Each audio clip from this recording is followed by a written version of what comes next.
Hey everyone, and welcome back to another video. In this video, I'm going to be going over this quick tutorial on how to order groceries from the Sam's Club app. So the first thing that you want to do is that you will of course have to sign up for Sam's Club, and let's go ahead and download their app. Now, once you have the app downloaded, you want to click on the top tab that says how do you want your items, and then there's a zip code.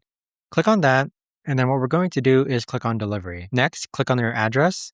And then this is where you're going to add a new address or enter your old address and then click on save. Now, once you've set the delivery and also your address, we're going to go and start shopping. So you can either use the search bar to search for items that you need, let's say bread. And then once you find an item that you need, you could also just click on add to cart. And then you can see at the top right hand corner, these items get added to your cart. Once you're ready to check out, click on the grocery icon on the top right hand corner, then click on checkout. And then with it, once you click on checkout, you need to choose a day. So we're going to choose Thursday and then select the time. Then click on continue. And then on this page here is the checkout page. Just double check and make sure that everything is correct, such as your item details, the address, the payment method, and more. But there you have it, guys. That right there is the best and easiest way that I know of to actually go ahead and use the Sam's Club app to order groceries.